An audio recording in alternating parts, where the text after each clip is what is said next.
Welcome to the My Footballing Journey podcast. I'm Joe, and this week I'm joined by Liam Henshaw, who currently works for Heart of Midlothian Football Club. Liam, welcome. How are you? Hi Joe, yeah, good to be here. Thanks for having me. Awesome. Yeah, thank you very much for coming on. Liam, for those of you that are listening, is someone that I've been acquainted with for a good few years now. We kind of got into this game at a similar time, and we're both probably part of a wave of scout slash analysts from a certain COVID generation. So I'm really, really glad that he's joined me today. He's going to have some really, really good advice for those of you that are watching or listening on Spotify as well. And if you're listening on Patreon, then welcome. If you've not already subscribed to the Patreon channel, you'll be able to get the full and unedited version of this podcast on there. But without further ado, we'll get going. And I want to delve into your journey first and foremost. So we'll start at the beginning. How did this all kick off for you?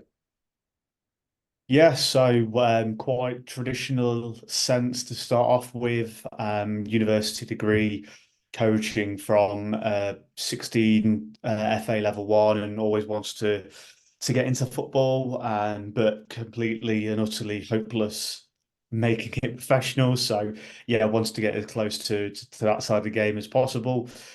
Selected and landed on doing a sports coaching degree at Leeds Beckett.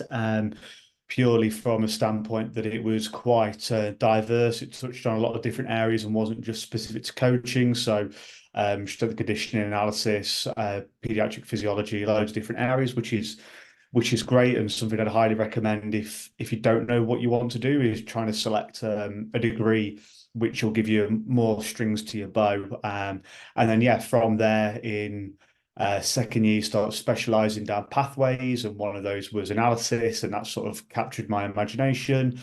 And then from there, was fortunate enough to get a couple of internships. Firstly, in Leeds United Academy as a performance analyst, essentially cutting and editing video games for their academies, and then second half of that season going to Bradford in their first team as a performance analyst as well. So that's sort of a starting point, quite normal in that sense. And then from there, um, though I enjoyed the coaching and also the analysis side, I ended up getting a full-time role in the gambling industry, which I think actually helped me to an extent. So I was a football trader, part-time, full-time, then supervisor in the team. And yeah, a lot of watching games during that role. So yeah, from that sense, sort of thought the football side of things was not going to happen for me, or not that I sort of chose to go down a different avenue.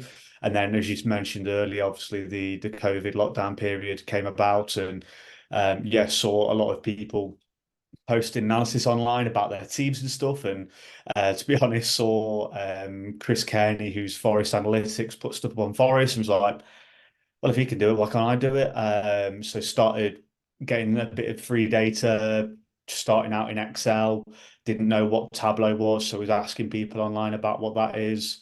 Didn't know what Python was, so was asking people what that was, and just generally trying to help and get advice from people to help me on my journey. So yeah, that was the first time that I started gaining understanding that analysis was used in recruitment a lot more as well as performance. And yeah, from there leveled up continuously using Tableau, Python, creating data visuals, posting them on social media, growing somewhat a small bit of a following on forest related content, and then later EFL stuff. And then got a part-time role with Wigan as a recruitment analyst and scout, and that was alongside my full-time job. And then after 6 months of being there, I decided to leave to focus on me learning a bit more with Python and developing myself. And then from there, ended up with a full-time role with Hearts. So yeah, all came about from COVID, really. Again, of learning skills, sharing knowledge, and yeah, building an online portfolio. Yeah, I mean, some of the stuff you've touched on there, I think we'll definitely try and delve into in a little bit more detail. Um, Scouting has changed somewhat over the past, even 5 years, and people talk about the Brentford model and the Brighton model, but it's now something basically that you see across the whole industry is that clubs down to national league and below level are hiring younger people, people with different skill sets. What would you say was the key one for you? Do you think it was the data language and adding that to string to your bow, or do you think it was more just the fact that you were seeing so many games with the more 9 to 5 work that you were doing? Yeah, so I think it's the data side of having a passion, showcasing my skills for that is what got me more opportunities. As you said there, there's very rarely jobs nowadays where you just see scout as the job title, more so at first team sort of recruitment levels. Obviously, at grassroots is still a key part, but you'll often see technical scout, video analysts, all these different types of job roles, which I think clubs are generally wanting more people who are diverse in their skill sets than just watching games. So if you're able to have a skill set in data manipulation, whether that's Tableau, creating visuals, or a little bit of coding, again, I don't think coding is necessarily 100% needed for all roles, but it certainly helps. Mhm. So yeah, that sort of avenue for me, like without data, I wouldn't be a scout because it sort of goes hands in hands with the roles that I've been at for clubs generally. Smaller teams and departments require you to do a sort of multifaceted role rather Yeah. than just what the job title says it's on itself. Yeah, 100%. I totally agree with that. And there's a lot of remote work as well, which, I think is really important. We have some listeners and some members of the community that aren't necessarily based in England, which is where we're based. But there's so much remote work now. I mean, have you done remote work yourself? Yes, so my role at Wigan was fully remote. Although it was part-time, but yeah, fully remote, based in the Midlands again, just for their advantage of me getting out to watch games in this region. So my full-time role at the moment is hybrid, so I'll be in Edinburgh 3 or 4 days a month, or so every 6 weeks or so, but mainly based in the Midlands again, just purely for that scouting region. But there's definitely been an uptick in remote roles for clubs, especially based in Europe as well. I think we've seen, especially in Scandinavia, there's a lot more appetite for those kind of roles of people being remote. So we've talked about where scouting has come over the past 5 years there a little bit and some of the new skills. Do you have any ideas where it might go in the next 5 years? Yeah, it's interesting. I think considerably more and more video scouting, which obviously is a trend we have seen already, but I certainly think clubs will level up departments to have perhaps more part-time or intern type based roles to utilize scouting in different markets. It's cost effective. It's gets people experience, and it helps teams out. That will continue to be a large part of it. I think generally across the board, data has been used, and especially at the top level, it's utilised quite effectively. I'm certainly convinced that from even championship level second divisions downwards, data can be used more effectively. And I think generally football learn a lot from other industries like baseball and basketball, and essentially the American sports.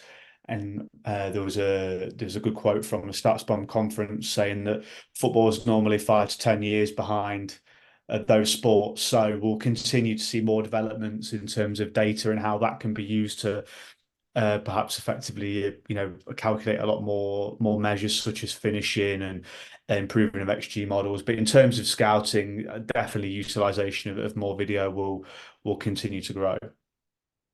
Yeah, 100%. Do you think that AI will have any kind of influence over the data analysis landscape or even take over the data analysis landscape?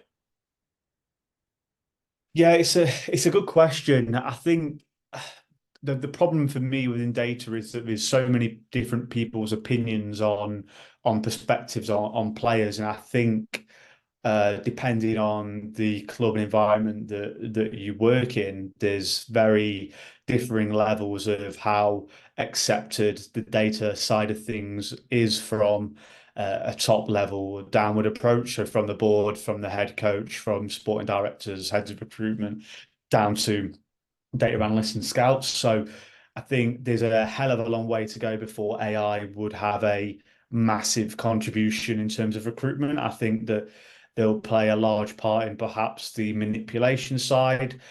We see a lot more use of AI within sort of tracking models. So companies like Skill Corner for physical metrics, they utilize AI with a lot of their tools. So it will certainly play a part, but I don't foresee it being a massive part of the process for decision making or outputs for a long time yet.